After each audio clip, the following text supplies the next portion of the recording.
Hello, everyone. I am Ben Johnson, and this is the Perpetual Chess Podcast. Perpetual Chess is a weekly chess interview show where we talk with accomplished chess players, authors, and personalities about their lives, their careers, and how to improve at chess.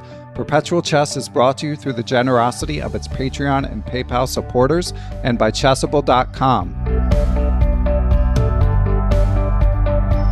Hey everyone, welcome back to another Quarantine Adult Improver edition of Perpetual Chess. We are recording this here on April 5th, 2020, and we have another quite accomplished adult improver joining us. He has been playing chess for 14 years, competitive chess for 14 years, and he recently earned the title of USCF Master, US Chess Federation Master, which for those of you from outside of the US, you probably are familiar with the US chess rating scale, but basically it's usually about 50 to 100 points higher rated than FIDE, but it is significant accomplishment to earn the USCF Master title. It's about the 98.8th percentile of US chess players, and he is the first African-American master from the Albany area. So he's been working hard for many years, and he got this title, and congratulations, and welcome to the show, Philemon Thomas. Yes, it's a pleasure to be on the show. Thank you. Yeah, I'm excited to have you, and we were chatting a little bit yesterday, and you mentioned I found out about you. Thank you to the listener who sent the article about you to me. I found out through some local press that you've gotten in the Albany newspaper, in the Albany Times-Union, and then they did a little TV hit on you. So how are your 15 seconds of fame treating you, Philemon? Oh, it's excellent. It's excellent. It's so good to finally be recognized for doing the hard work and putting in the time over 14 years. Yeah, it's amazing. I love the perseverance, and I checked out your rating graph, of course, and I'll share that for listeners to click through in the show description. But it's just consistency, it looks like. And obviously, we're going to go deep into what it is that you've done to continuously improve from, I believe you said you played your first tournament at the age of 19 or 20, and you're 34 now. Is that right? That's correct. Okay. So yeah, we'll get into that. But before that, why don't you just tell us a little bit more about your non-chess background, like what you do for a living, your first introductions to chess and stuff like that. Well, I'm 34 years old. I'm born and raised in Albany, New York, and I work currently for a commercial bakery. Well, I first got into chess when I was about 6 years old. My aunt, Janet Smith, she showed me how the pieces move.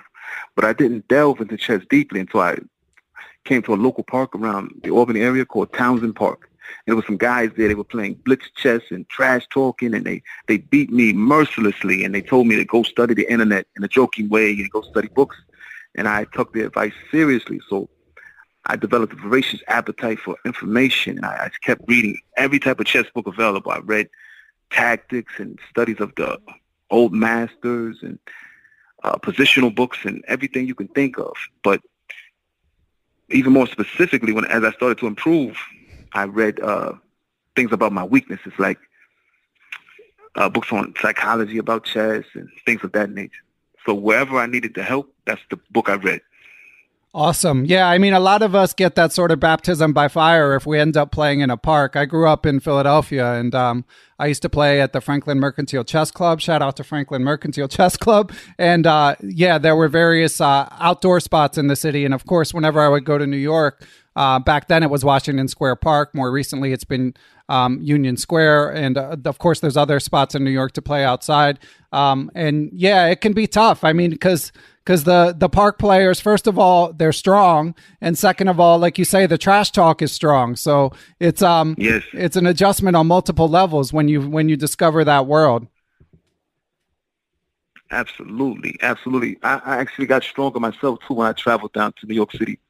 I was just surprised because in Albany you don't have like a huge chess community, but when I traveled to New York City, I was just so amazed and impressed to see so many people who love chess the way I loved it. And then you would discuss chess, and if you speak to chess with people who don't understand chess, it's like you're speaking Russian. Yeah. But when you speak to chess players, they understand. Yeah. So it sounds like you were one of those people. As soon as you knew the multitudes that the chess world contained, as soon as you saw this enthusiasm for it in the park, you were just all in from that moment at the age of 19. Oh yes, I was head over heels in love with chess.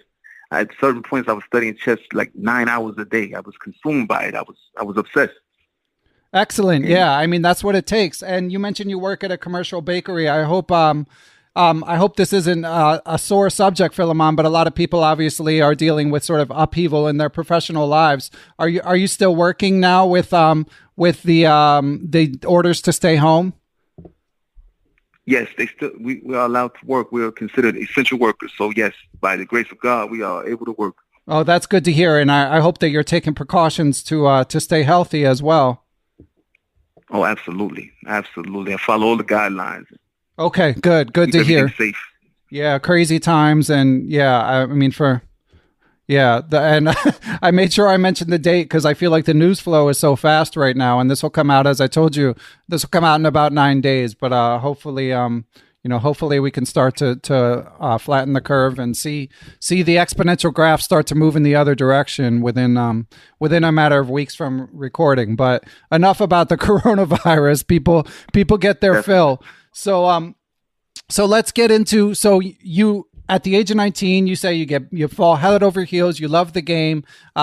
So did you keep playing at the park a lot, or did you kind of hunker down and start studying, or what was the next step once you realized how much you had to learn about chess? Yes. So after I played in the park and I discovered the chess books, I went and studied the chess books. Then I would come back to the park and try to employ the skills that I learned. And then I realized that it was working. So that was my routine. I go study, then I go play in the park, and then I discovered tournaments. Then I would take my skills to the tournaments. So that was my routine for improvement. And of course, I had to play stronger players. Awesome. Yeah. And so they mentioned in one of the news hits, I think that you're the third master in the Albany area. Does that sound right to you? Yes, that sounds about right. Okay. So now it's getting probably getting harder for you to find competition, at least over the board. But I guess as you were coming up, there were plenty of people for you to play. Absolutely. The competition was fierce coming up. You had the guys were about 2,000 strength, 1,800 to 2,000 strength at the time. Okay. And that was plenty competition for me at the time. And when you went to the parks, dare I ask if there was gambling involved, Philemon? Oh, it was a couple dollars being passed around, but nothing too serious. Just enough to keep it interesting. That's good. Good. Glad that no one was getting hurt too badly. So how did you figure out what books to get? What was your very next step? Like after your first love for the game, where did you go from there in order to improve? Well, the books that made me improve the most personally were Nimzowitch, My System, Vladimir Vukovic, The Art of Attack. Of course, any tactical book I can get my hands on, I just devoured.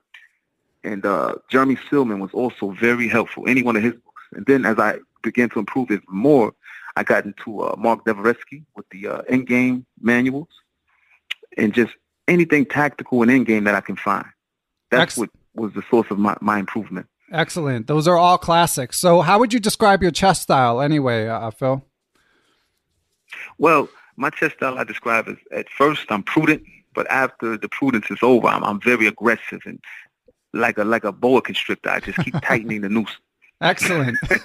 But so do you have a particular strength like tactics or end games or openings or kind of strong across the board? Yeah, I would consider myself to be well-rounded, but of course we all love tactics and to end the game in a very flashy way, flashy and exciting. Excellent. Sounds good. Yeah. So it sounds like you latched onto some good books right away. Did you have someone giving you advice, or are those just the ones, like, did you pass through some books that weren't as memorable on the way to the ones you mentioned by the classics by Silman and Dvoretsky and The Art of Attack and so on? No, I was lucky to have some great chess mentors right away. It was a gentleman in the park by the name of Darryl Perkins and another gentleman by the name of Bobby Rotter. They led me in the right direction right away. And also there was a guy by the name of Aanarian Stevens. He collected books, so he always gave me the right books to read. Even Vasily Smyslov, the Endgame Virtuoso. It was just so much great chess literature that I was surrounded by. So I had no choice but to get better because I love to read. Excellent. Yeah. So it sounds like, we talked to a lot of adult improvers, a lot of international masters and grandmasters, and depending on when they were born, some of them have more of like a book learning bent as opposed to a computer learning bent. So is it fair to say, Philemon, that you're more from the book learning background? Yeah, I like the books more. I tried the computer, but my eyes and the screen just don't agree with each other. Oh, okay. I prefer the books. Do you manage to play online though? Oh, I do play. I play on my phone online. Yes. Okay. Absolutely. Where do you like to play? I like to play on chess.com. Okay. And a lot of blitz. Okay. And how does your blitz game compare to your regular your slower game? I say that they're night and day. I take more chances in blitz. I'm more tactical, more attacking style. But in a classical game, I'm gonna try it out very positionally, keep everything solid, and then when I see the weakness, I just I'm relentless in the attack when it's weakness. Okay. And what have the over the board opportunities been like in Albany? Like, how often did you play? And were there periods where you took time off? Yeah. In the past, I took a lot of time off because it just wasn't enough events to play locally, and I really didn't want to spend the money to travel all the time. But as of recent, it was a gentleman by the name of Finneman. Dave Finneman. He started some tournaments on Sundays. So that's how I was able to achieve the master title. It was very inexpensive to play, and it was strong players coming. That's excellent. Shout out to Dave. As we've mentioned here before, the people who run chess clubs and offer tournaments in every community are often sort of the unsung heroes of the chess world. Absolutely. So you've been able to bring up your rating thanks in part to the tournaments run by Dave Finneman. But over this 14-year span, Phil, how often, like, what was typical for you? How many tournaments per month or per year would you say you were playing? Well, when I first started, I was playing a bunch. They had these quads, these local quads. So I would play those monthly. And after that, I started to visit the bigger tournaments like the Foxwoods Open and the World Open, and anything on the East Coast, I was pretty much attending. So when I had the chess bug like a lot, when I was very in love with it, I would play as often as I could. So every major tournament I would go to. Okay, and obviously, you mentioned the expenses, so that could get expensive. How did you approach spending the money? Was it a bitter pill, or you're just like whatever it takes? Yeah, it was just like whatever it takes. Because I was so in love with it, I figured, like, what else am I going to spend the money on? I might as well spend it on something I love, and I get to go and meet these chess players and people who share my same passion. I can improve and share knowledge and get knowledge at the same time. I was just in heaven. Yeah, and one of the write-ups I saw, one of the media hits mentioned you're a single guy. Is that still the case? Yes. Yeah. So do you think that helps for being able to pursue chess? I don't know. I guess if you got a very supportive spouse who also loves chess, then it will work. But if not, then it's gonna be a little it's gonna be tough.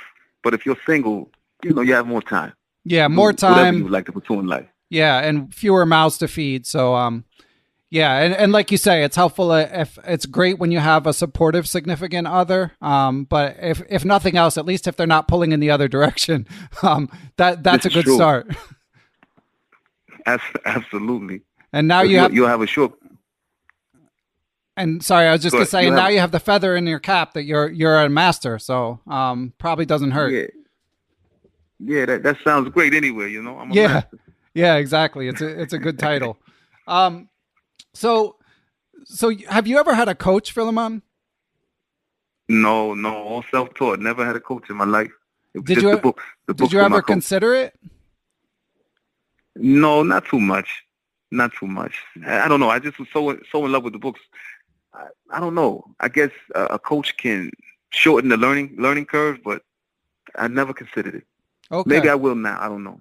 Yeah. I mean, now it's like getting some attention and scraping your highs. I mean, I can understand the temptation, although you've done just fine without one. So we have a couple questions from supporters of the show, Phil. So if you're okay with it, I would like to take a quick break to hear from our friends at Chessable, and then we'll dive into the first one. One of the classic chess books that USCF Master Philemon Thomas mentions in our conversation is The Art of Attack in Chess by I.M. Vladimir Vukovich. Did you know that Chessable.com has an updated version of this classic that was edited by GM John Nunn, has been checked by modern engines, and is available with Chessable's Move Trainer capability?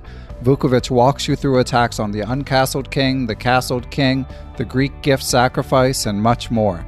This book has been recommended by GMs RB Ramesh and Michael Road on this show, among others. So if you want to sharpen up or just appreciate the fine art of attacking, go to Chessable.com and check it out. All right, Phil. So here we go. First question is from friend and Patreon supporter of the show, Firas Siraf, who has the Apprenchess Twitch channel.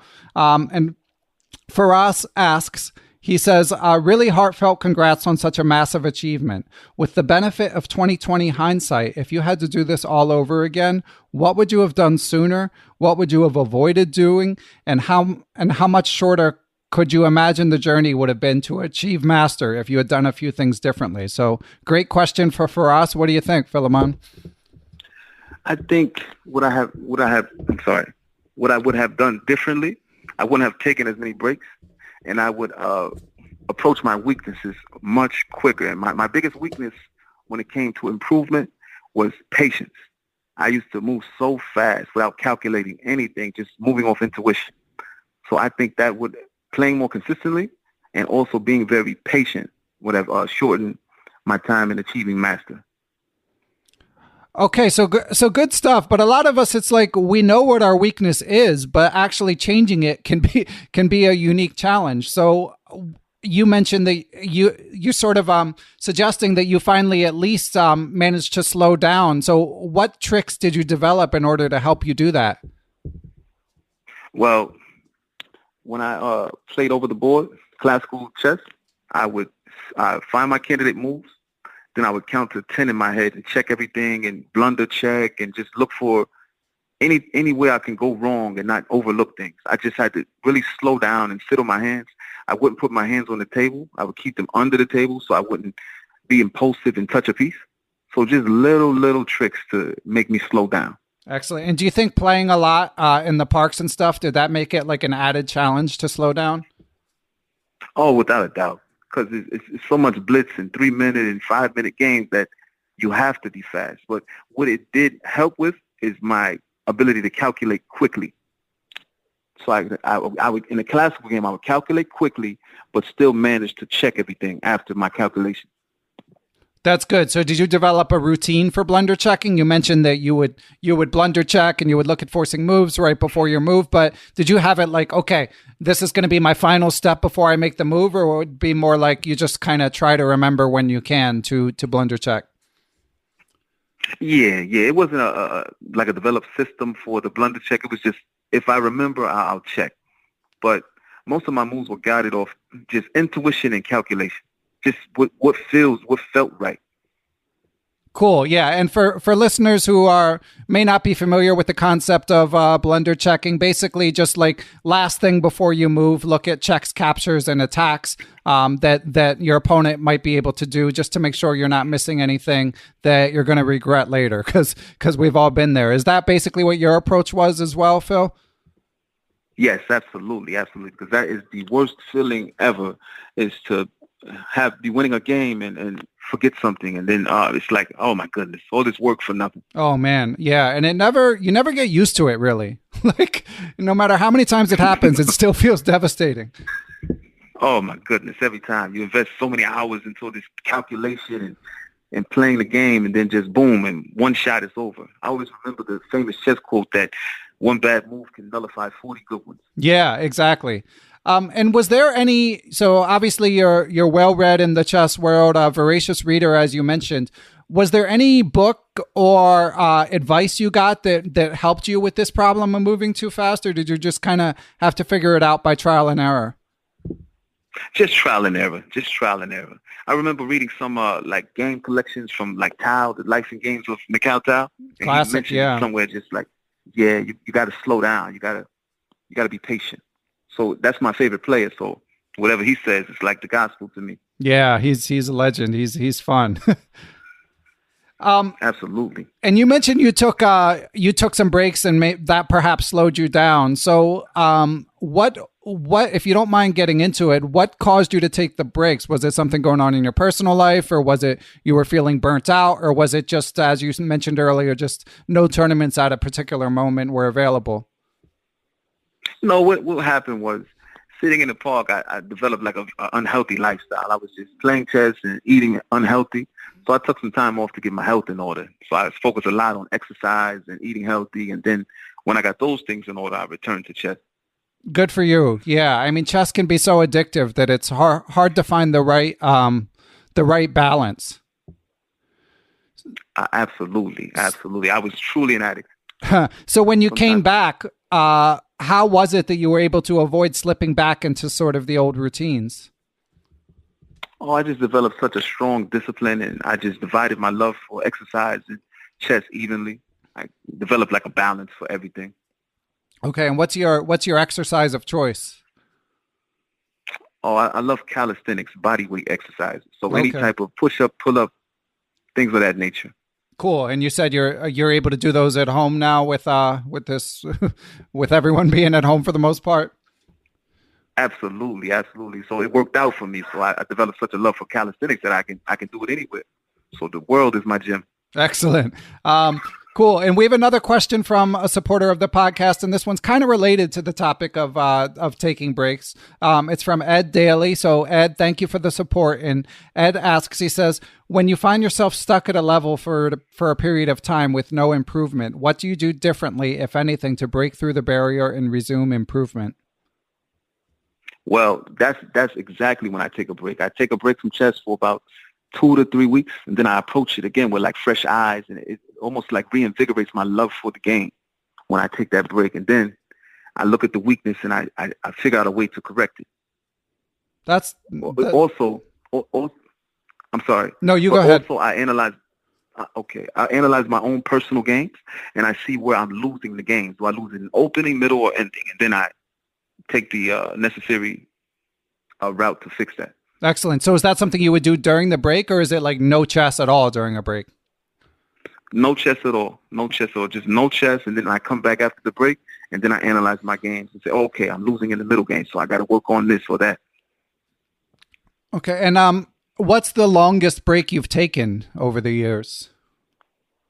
Maybe 3 months. 3 months, no chess. And do you start to miss it? That's what happens. I start to miss, and I have to come back. Like, nice. Oh man, I gotta play some games. I gotta get back into it. Excellent. And when you're really, excuse me, when you're really in your routine, Philemon, when you're really firing on all cylinders with your chess game, like how many hours a day would you typically study? On average, maybe 2 to 3 hours daily. Okay, excellent. And so you mentioned you would devour tactics books in addition to reading the classics and studying your own games. How would you say over the years, if you were to like make a pie chart of how much time you spent on each of those activities, how would you say that you divided it? It would be pretty much even. Okay. So about 25% tactics, 25% my own personal games, 25% like grandmaster games, and 25% positional study. Okay, and where do openings fit into this? Oh, I'm sorry. To be honest, I really never dedicated too much time into openings, but now I think I will, to get my systems down packed, very solid. But that was the least of my study is openings. I just would trot out with a solid system and get a playable middle game position and just take it from there.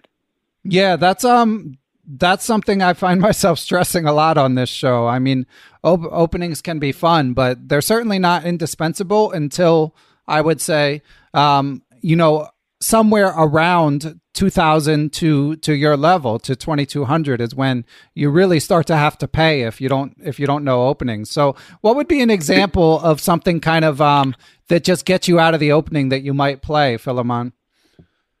Well, I usually play a very flexible first move as white, like a knight f3. Okay. And then I can transpose into pretty much anything from there. So I keep it very, very flexible, and I try to get people out of their systems. I don't want to play something that they know better than me. So I keep it very, very solid and flexible. Okay. And you mentioned it's not a point of emphasis, but let's say you play a tournament game and after knight F3, the first 5 moves are moves that you've seen before, or first 8 moves, whatever it may be. Are you even looking to see what the next move is, or like the next theoretical move, or are you not thinking about openings in sort of as structured a way? No, I'm not like engrossed with the theory. I just want to get to like a playable position where I don't have any weaknesses, and then I'll take it from there in the middle game. But we can battle in the middle game now. Cool. And a lot of people feel that way. They feel like they can do that as white, but then as black, they find it more challenging. Are you able to find playable openings that don't get you into trouble as black as well? Yeah, absolutely. Now for black, I do know some theory. Okay. So I'll play some. Yeah, I'll play some theorized opening just to get me to an even position, and then I'll look to equalize later. So not to give away all your secrets, Philemon, but again, what would be some examples of things you might play against like E4 and D4 as black that you feel give you reasonable practical chances, and then you can sort of play, try to outplay your opponent in the middle game? Well, as against E4 black, I'll play the French. Okay. I know about every line of the French, and then I'll play as black against D4. I'll play the Slav. So just to keep it very solid, equalized, similar structures, and then I'll start my boa constrictor. Although the Slav is a lot of theory. I mean, the French too, but the Slav in particular is a lot of theory if you let yourself go down that rabbit hole, right? Absolutely. So do you have like sidelines that you play, or it's just you don't really focus on the theory? You just focus on sort of learning from your previous games? Yeah, I pretty much do that, and I see where I went wrong, and then I try not to ever do that again because you get crushed. I don't. Yeah. And I'm guessing you have read some opening books about these openings in particular. Yeah, absolutely. I read a couple books, and I also looked at some programs on the computer. Okay. And I tried to I memorized some of the theory. Okay. So I pretty much get to a solid playable position just about every time. Okay. But not a big point of emphasis in your studies. Not at the current time of improvement, but right now I will make it part of my serious study. Okay, yeah, that sounds like it might be good timing. I mean, it's so cool that you're just continuing to scrape new highs in your rating without looking back. I'm looking forward to seeing what else you can accomplish. You mentioned, of course, that you'd like some tactics books. Do you ever do the tactics trainers on your phone? I tried to get into it a little bit. They got the Puzzle Rush on the chess.com and a bunch of other ones. But I'll definitely dedicate some time to it now because I love tactics. And what other tactics resources have you used over the years, Phil? I used CT Art. Oh, yeah, classic. Major ones. Yeah. And I also, early on, I did a lot of the Fred Reinfeldt books. It was Chess Cafe puzzle book by Karsten Muller, I think German Grandmaster. He has 1 and 2. Just a bunch of tactics from like master games, like Solve This Position, those type of things. Okay, yeah, and of course, being a student of the Art of Attack and the games of Mikhail, you're going to get some tactics in there as well. Oh, absolutely. But even more important than the tactics for me is what did the master do to lead to this position where the tactic was available? Yeah, well said. As Chess explained, as I often find myself quoting, I am Christoph Zielecki. Chess is a game of mistakes, and tactics don't come out of nowhere. They come out of some weakness in a position. Absolutely. So you mentioned these Reinfeldt books. I'm trying, Phil. I'm trying to do a better job for my listeners who are newer to chess. So I'm trying to get more resource recommendations, and I feel like you're being fairly new to the game is recent enough, because a lot of times when I talk to grandmasters, it's like they recommend Dvoretsky and Jakob Aagaard and these very high level books that are amazing books, but they can sometimes lead people, say, below 1600 down the wrong path in terms of what they study. So you mentioned these Karsten Muller tactics books. Do you think those are good for people for that level who are looking to improve their tactics? Yes, absolutely. The way I look at that is you ask for a drink of water and they pull out a fire hose. Yeah, exactly. But, yeah. I mean, the chess world generally, I think, can feel that way. Yeah, absolutely. Yes, absolutely. The Chess Cafe, I think, is great for if you're anywhere between 1,400 and 2,000, or even 2,200 as a refresher. Even the classical Fred Reinfeldt, 1,001 Brilliant Sacrifices and Combinations, just to get you familiar with pattern recognition. So if you ever see anything familiar in your game, you can say, a decoy is available here, or a pen is here, this piece is pen. Just be aware of all the tactics present. So those books, I think, are excellent for players climbing the ladder.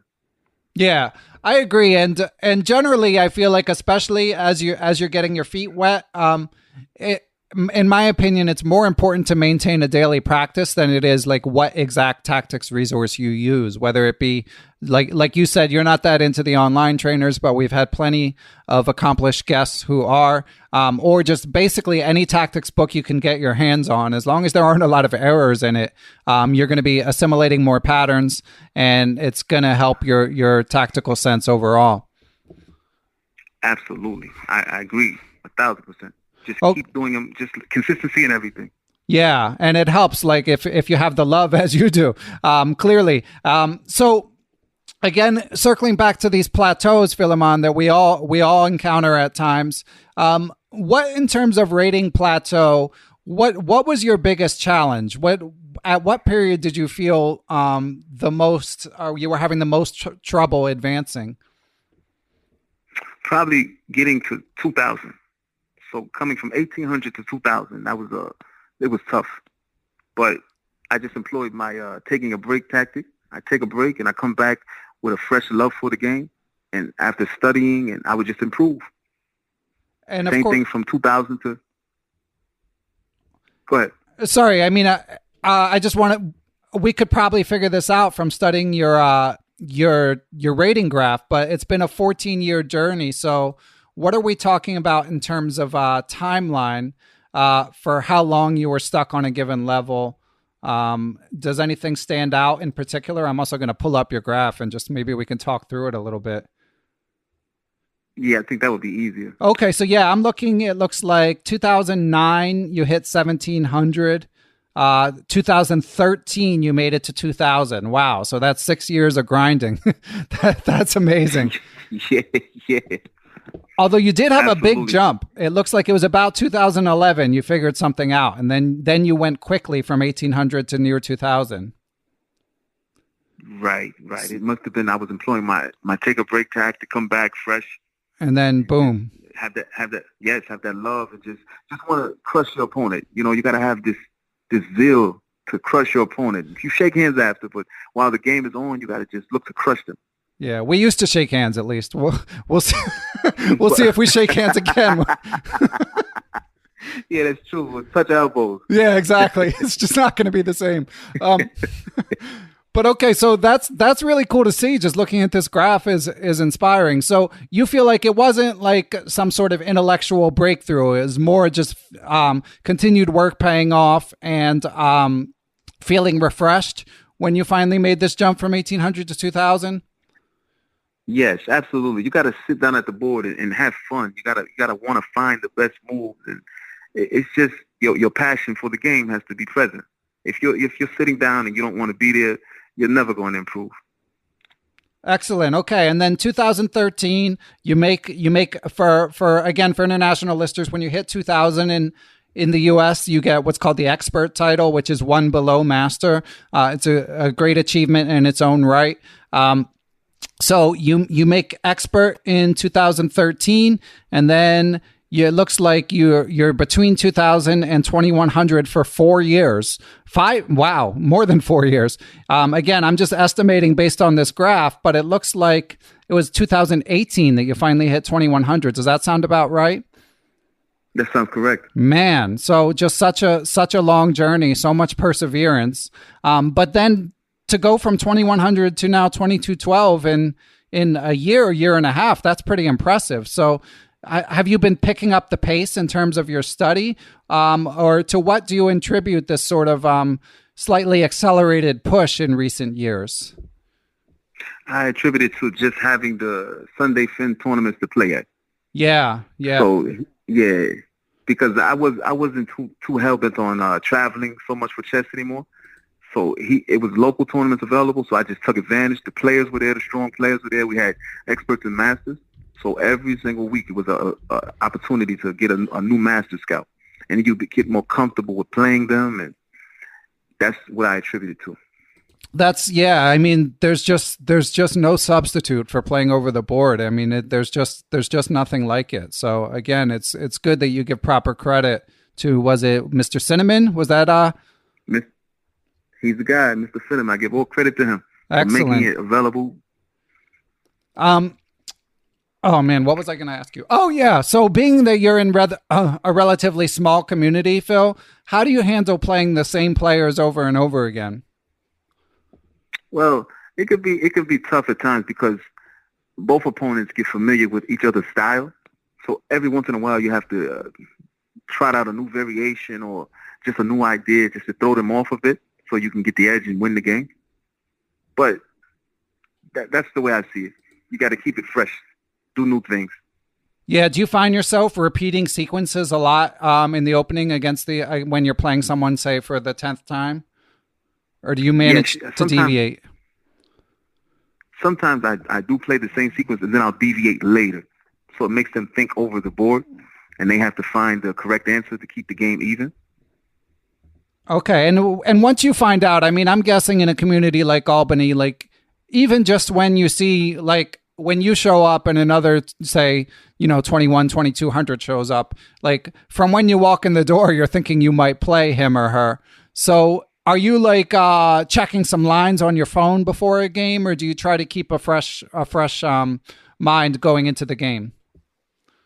Well, sometimes I do both. Sometimes I check the lines, and I had a bad experience with that because I tried to memorize the line, and then when I get to the board, he played something completely different. So it threw me way off guard, so I had to think over the board and find the moves, and that game didn't end too well for me. So I just go in with a fresh mind and just look for the best move on each turn.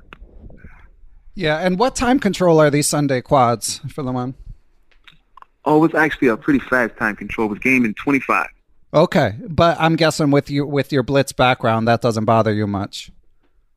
Oh, it felt like a 6-hour time control, to be honest. Say what? It felt like a 6-hour. Oh, did it? Yeah. Okay. So it feels like a lot of time to you. Do you have? But you mentioned you have gone to the Continental Chess Tournament. You've gone to the big tournaments on the Eastern Seaboard. How does it feel to have all that time when you sit down for one of those tournaments, like the World Open?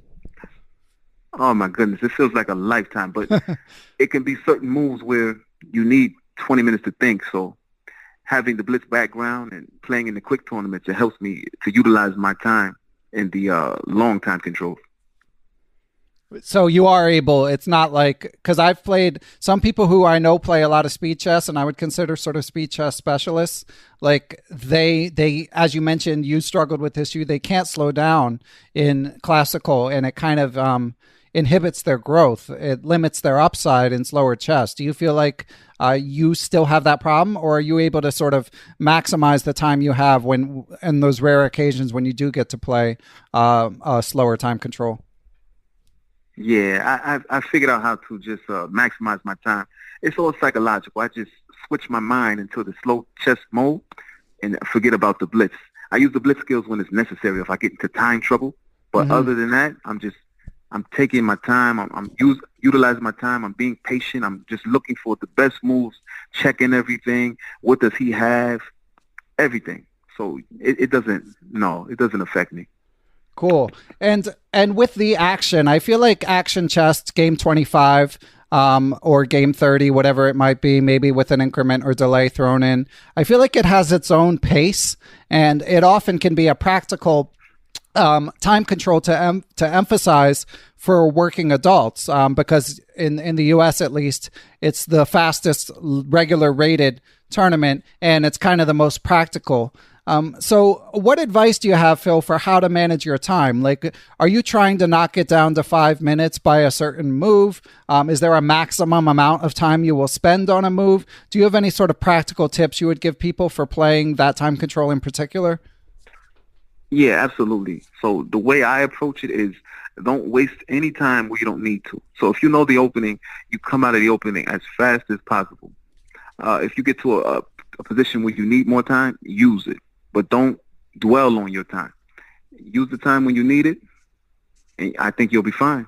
And would you ever spend 10 minutes on a move in an action game, or is that too much? No, that's too much. If you got to spend 10 minutes on the move, then you don't understand the position. You got to make a move, because you'll get into time trouble, then you'll make worse moves. Okay. Now, of course, regular listeners will have heard me ask some variation of this question a lot, but do you ever find it hard to pull the trigger? Because I personally have had this issue in action chess where I don't, like you say, it's a position where I'm like, all right, I don't know what to do here.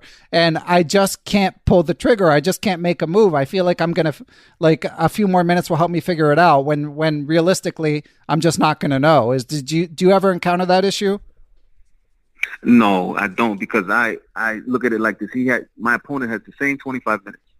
So it's going to come a time where he or she has to think as well. So I just pull the trigger. I check. I make sure I feel it's okay. I just make the move. Okay. Yeah. I feel like it depends often.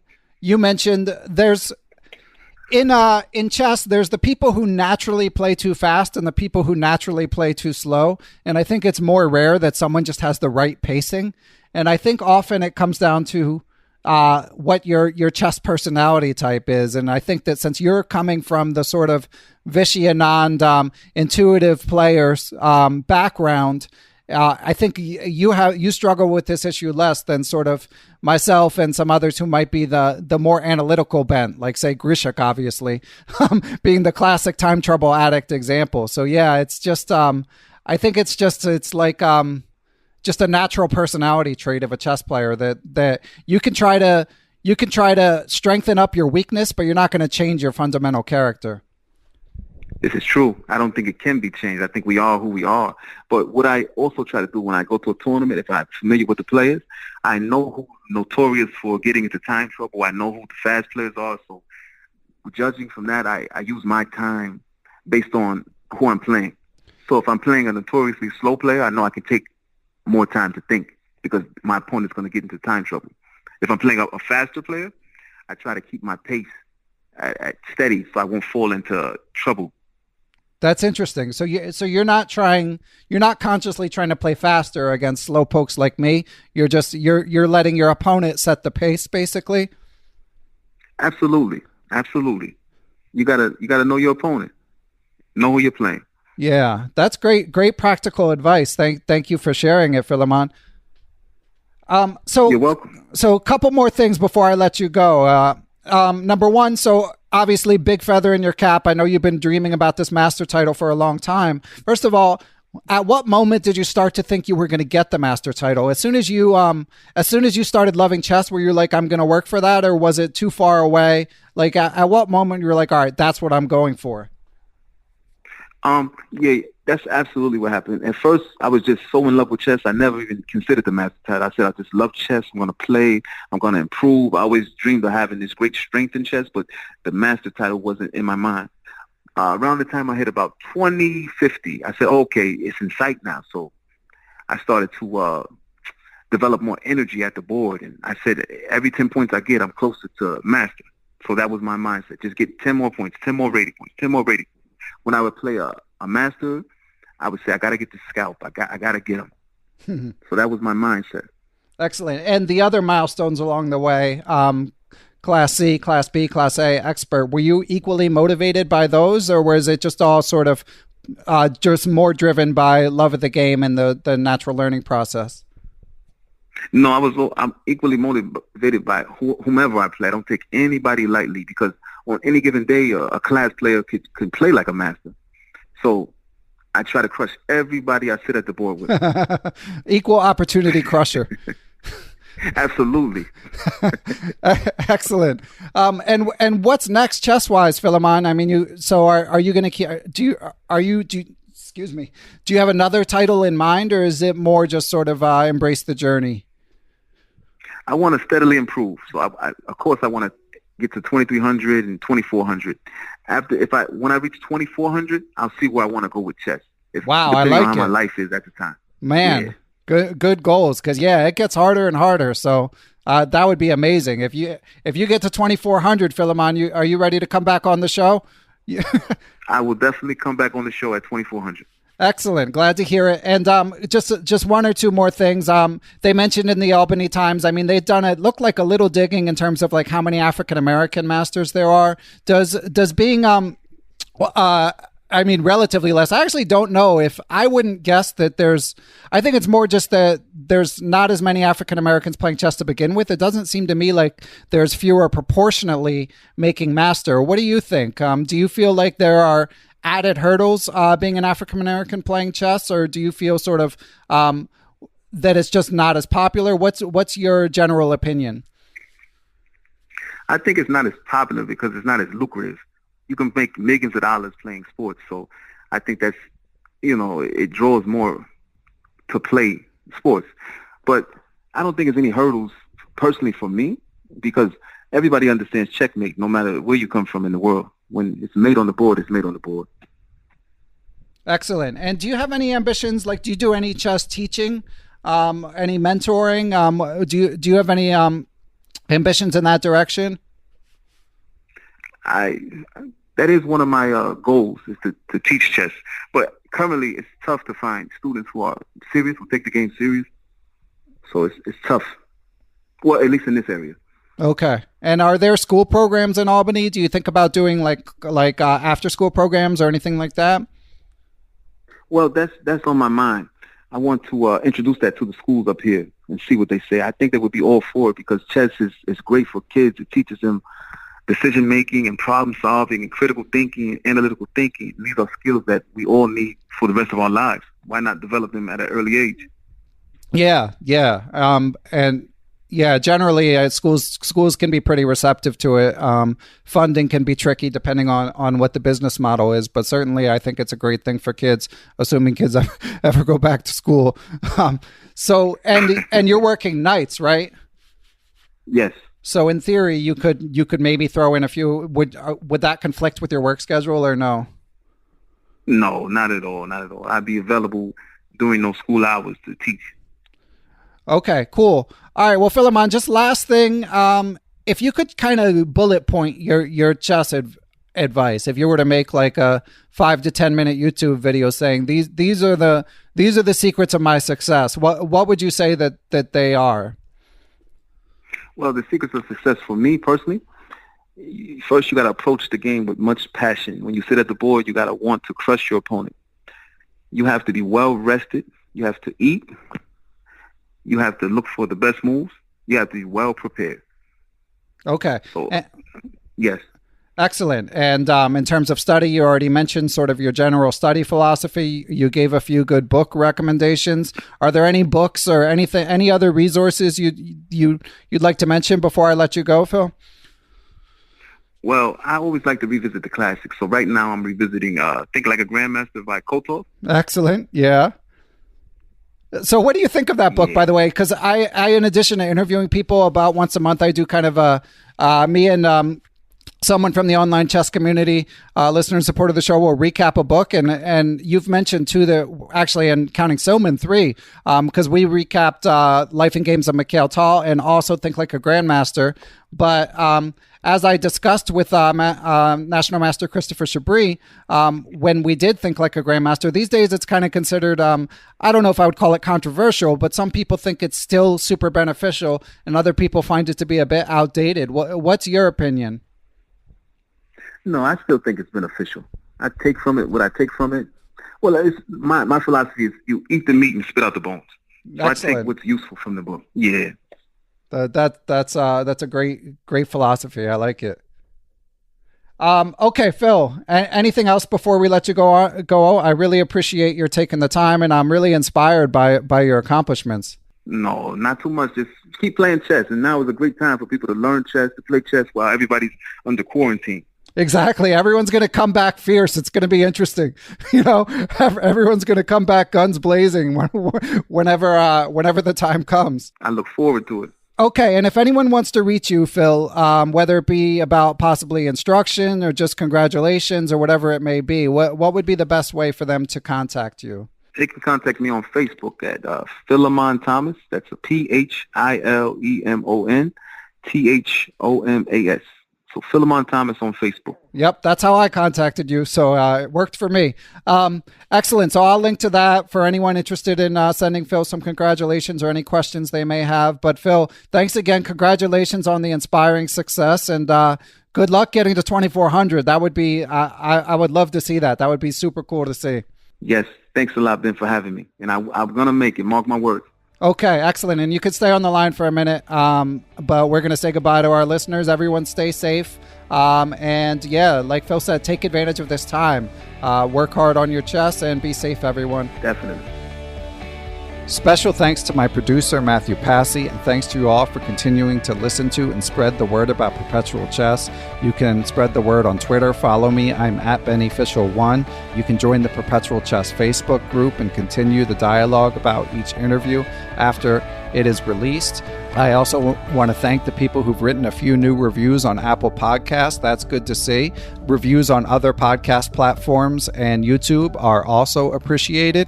But of course, most of all, I would like to thank the people who provide financial support to the show, especially these days as a lot of our lives are in upheaval. We're stuck at home. There's work changes and all that stuff. So it means the world to me that you guys have stuck with me and even in some cases added new support in these crazy times. So thanks. I really appreciate it. For anyone who's able to support, it is the Perpetual Chess Patreon page where you can donate through PayPal if you go to perpetualchesspod.com. So with that out of the way, first of all, of course, I would like to thank the sponsor of the show, Chessable, and I also would like to give extra special thanks to the following people and entities for their support.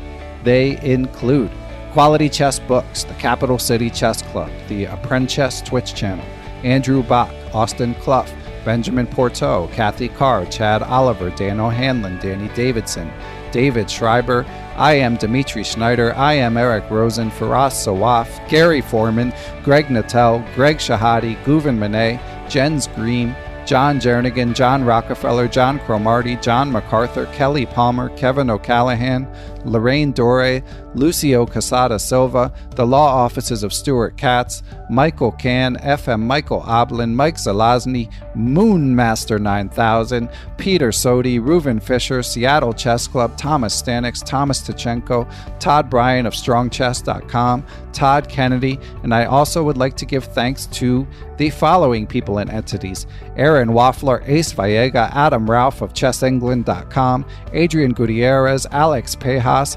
FM Andre Terakov, Andrew Perry, Aniti Deer, Better Chess Training, Bill Juniper, Bill Moran, Brad and Andy Rosen, Brett Howard Lynn, Brian Mullis, Chad Hilton, Dr. Charles Snodgrass, Chris Flanagan, Chris Wayne Scott, Christopher Baumgartner, Christopher Chabris, Chris Lott, Christopher Wood, I am Christoph Zalecki, aka Chess Explained, Coach J's Chess Academy, Courtney Fry, David Bleskacek, Daniel Gell, Daniel Ginsberg, Daniel Lucas of the U.S. Chess Federation, Daniel Naylor, Dave Saylor, David Crammerly of Chessable.com, Douglas Matthew, Dwayne Edmonds, Ed Daly, Ethan Smith, Ian Mason, I Am Elect or possibly not I Am Elect, Donnie Ariel Esquire, Fox Valley Chess Club of Aurora, Illinois, Francis Letarte Lavoie, Francis Tortoris, MD, Gary Andrews, Gary Lewis, Geert Vanderveld, Gerard Barta, Giovanni Russo, Hans Schut, Harish Srinivasan, Jacob Kovac, Jacques Pari, James Aspinwall, James Bonastia, James Murr, Jason Onfung, Jason Woolham, J.Deep Chakrabarty, Jeff Anderson, Jeffrey Martello, Jerry Wells, Jim Ratliff, J.J. Stranad, Dr. John Fallon, John Fernandez, John Fontaine, John Hartman of the U.S. Chess Federation, John Jeffrey, John McMurtry, Jordan Goodwin, Jose Rodriguez, Justin Gardner, Jen Shahadi, Joel Rocky, John Thompson, Grandmaster Josh Friedel, I am Kare Christensen, WGM Katarina Nemtsova, Kelly Palmer, I am Kostya Kovyutsky, Krishna Gopala Krishnan, Kyle McAvoy, Larry Wrightforth, Laura Belyovsky, Martin Knudsen, Matthew Passy, Matthew Tedesco of SeattleChessMeetup.org, the Mechanics Institute Chess Club of San Francisco, Michael Allard, Miguel Araspati, Mike Clem, Mr. Mike Shahadi, Mitchell Fabian, Nate Solin, Neil Bruce, Olaf Mueller-Michaels, GM Pascal Charbonneau, Passy Passanen, Paul Bain, Paul Clarkson, Paul Sweeney, Paulo Santana, Peter Lux, Randy Temple, Ricky Grijalva, Richard Hollenbach, Roy Yearwood, Ryan Berg, the Say Chess YouTube channel, Scott Dougherty, Scott McKinnon, Sebastian Finsterwater, Stefan Roller, WGM Tatyev Abrahamian, Tim Brennan of TacticsTime.com, Tim Seymour, Timothy Ha, Tom Edsel, Thomas Kolmanich, Tony Rotella, Tyron Price, Wayne Beam, William Brock, William Juniper, William Hogarth, William Peterson, FM Zhao Chang of Chess1000.com, and last but never least, Zhivko Soryanov. Thanks for listening, everyone, and I will catch you all soon.